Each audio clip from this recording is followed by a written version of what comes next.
Good morning, students. From today onwards, we are going to see the revision lectures of unit number second. It is SI engine.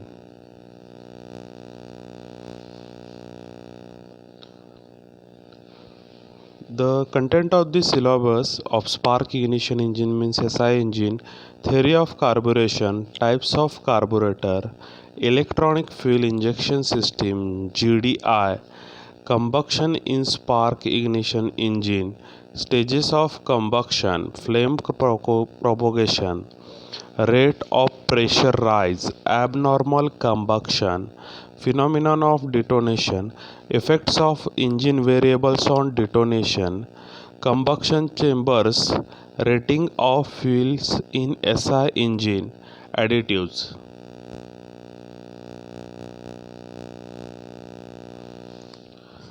Now basic fuel supply system in SI engine, you can see in this figure clearly. Fuel tank is provided. From fuel tank the fuel is supplied to the fuel strainer where foreign contaminants in the fuels are removed, and the fuel is sucked from the fuel strainer which is supplied to the carburetor. In the carburetor, air from the air filter is coming, and the proper mixture of air fuel mixture is prepared for the combustion purpose, and then this air fuel mixture is introduced inside the combustion chamber where piston cylinder arrangement and spark plug is present.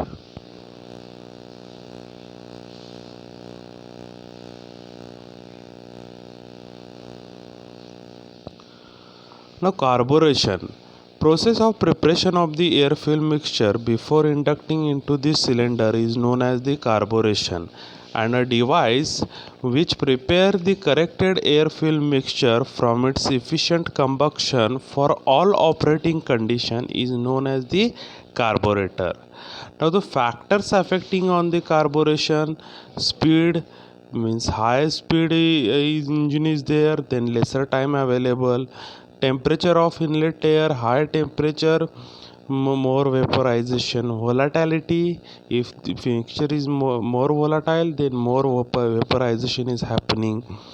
Design of intake manifold, if the length of the intake manifold is more, then the fuel gets cooled early, so proper design of the intake manifold is required. So the all these are the factors affecting on the carburation. Now just a differentiation between the gasoline or petrol and diesel.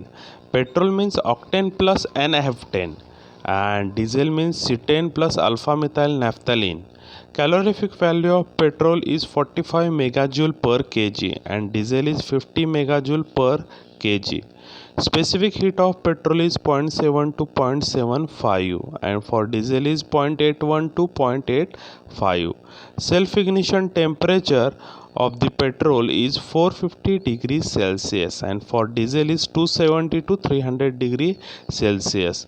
Volatility, higher expensive diesel is lower, and thermal efficiency of petrol is lower, and for diesel it is higher. Now air fuel mixture ratio. Stoichiometric ratio means chemically corrected air fuel mixture. Stoichiometric air fuel ratio is 14.5 or 15 as to 1 by mass. It gives more rapid combustion for the charge. And linear mixture means from 16 to 18 as to 1, which is better fuel economy.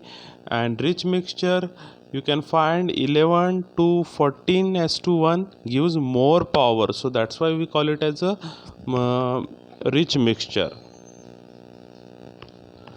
You can see combustion reaction twice C8H18 plus 25 O2 plus 25 into 3.76 N2, which is equal to 16 CO2 plus 18 H2 plus 25 into 3.76 N2. So this is the chemical reaction which is occurred inside the combustion chamber.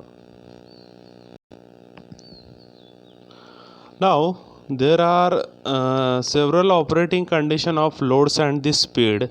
First is the starting, second one is the idling, third one is the low load, next fourth one cruising, or we are calling it as a part load, then full load, which is called as a full throttle, and next is the acceleration.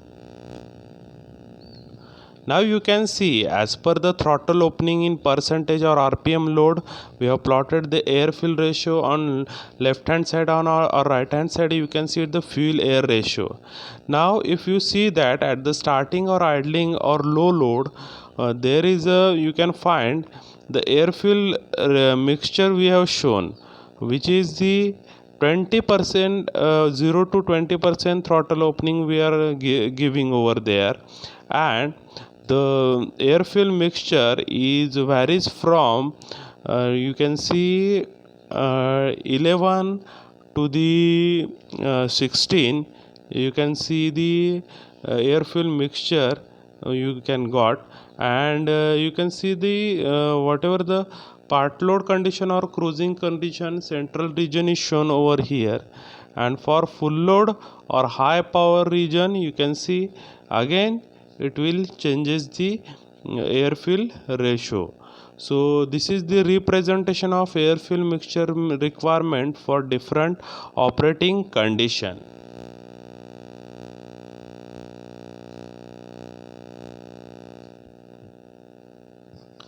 Now mixture requirement for different operating condition. Engine requires very rich mixture due to being cold, low temperature, so that low vaporization of fuel, condensation in the intake manifold.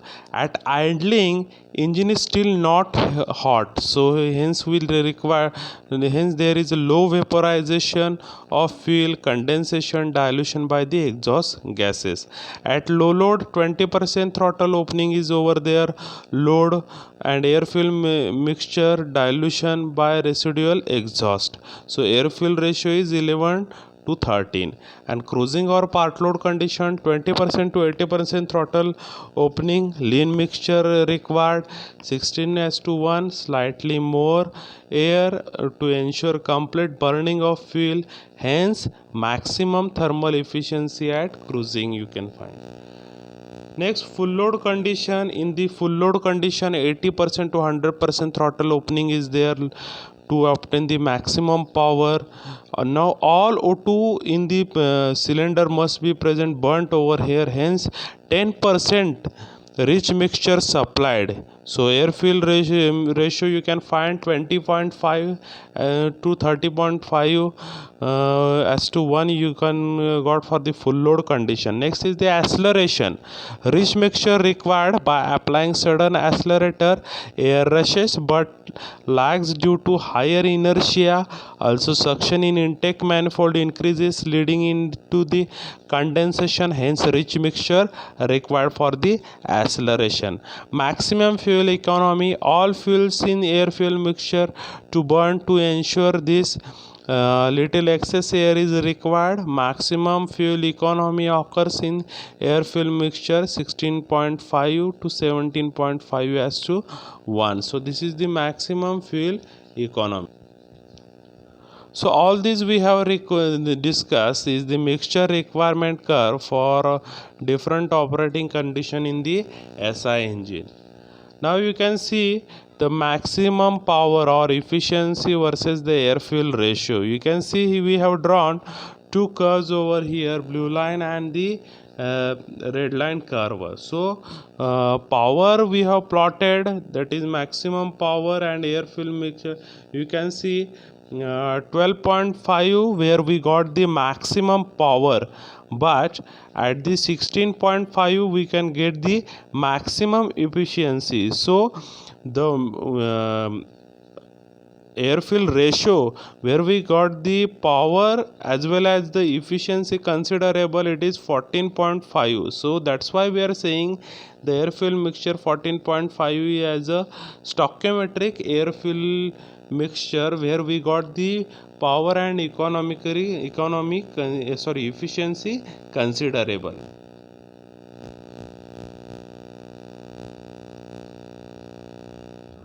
Now simple air carburetor. Now if you see here, we can see the constructional features of the simple air carburetor. Now in this figure you can see the float and float chamber is provided, and petrol tank is from petrol tank the fuel is supplied to the float and float chamber. As the fuel in the float chamber drops, you can see the needle wall opens as float goes in downward direction, and the fuel from the fuel tank is introduced inside the float chamber, and the level is maintained inside the float chamber.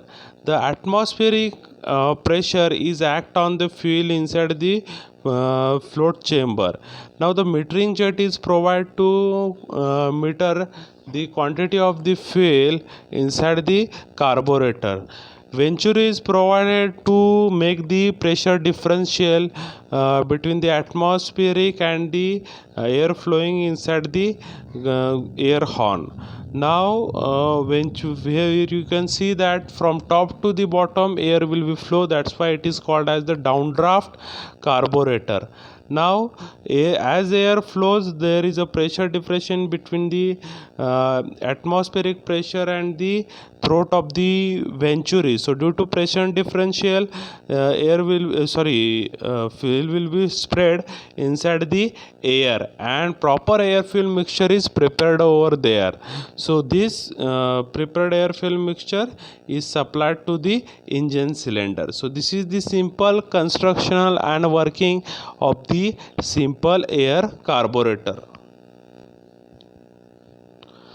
Now for starting and idling, we have provided the starting jet or idling jet. You can see at the starting throttle is not fully open, so we have to provide the auxiliary circuit for the starting and idling condition. You can see in this figure clearly after the main jet there is one of the auxiliary jet after the throttle is provided. So here air fuel mixture prepared is supplied after the throttle, and starting and idling jet is activated.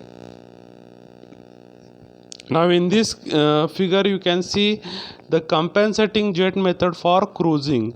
As you can see, the main meter is not providing the sufficient fuel, so compensating valve is provided where atmospheric pressure is acted upon the compensating jet, and it will also spray the fuel inside the air horn. So this is the compensating jet method for cruising is provided.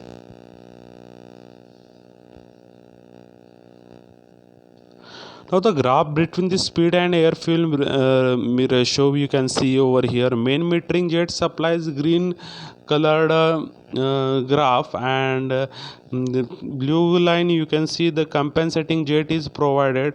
So as you see that speed is increasing, air fuel requirement for the compensating jet is also required, but as speed is increases, the air fuel mixture requirement in the main jet is get reduced. So the net effect is shown over here by the dotted line for the compensating jet and the main jet. Now the modification in the simple carburetor, as we are providing the auxiliary port over here.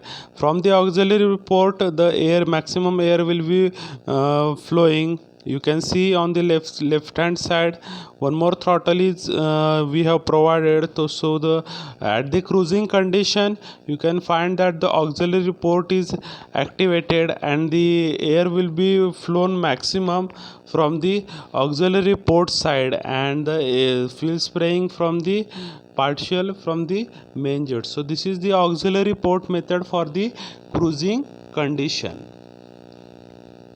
Now acceleration circuit, you can see acceleration circuit. In the acceleration circuit you can see the pump is provided. So when we press this acceleration circuit, the fuel is supplied. After the choke, you can see the fuel is sprayed inside the air fuel mixture, and air fuel mixture is prepared. So this is the acceleration pump method. You can see we have modified in the simple carburetor.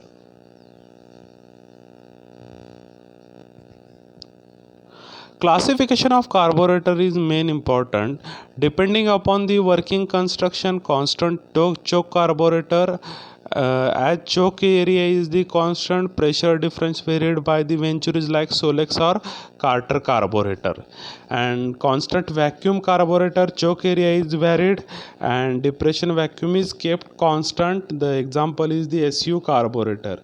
Now, depending upon the direction of the axial flow, updraft carburetor, downdraft carburetor, side draft or horizontal we can say, or cross draft carburetor. This is the pictorial view of the updraft carburetor. You can see here from bottom to the upward direction the air will be flow. That's why we call it as the updraft carburetor. Now in second you can see the downdraft carburetor where air from the top is supplied to the bottom side, so that's why it is called as the downdraft carburetor. And in side draft carburetor you can see air from left to right is flowing, and that's why it is called as the side draft or horizontal carburetor. Now we are going to discuss the Solex carburetor. In the Solex carburetor you can see the circuits which we have discussed. It is the idling circuit, idling jet circuit we have provided at the starting condition, which is opens. After the throttle you can see the air coming from the air horn and which is supplied to the idling circuit, and where air fuel mixture is prepared and spread after the throttle over here. So idling and starting circuit is provided. Then auxiliary port we have provided in the auxiliary by starter circuit as acceleration pedal is pressed over there. So you can see the acceleration circuit by starter system is provided.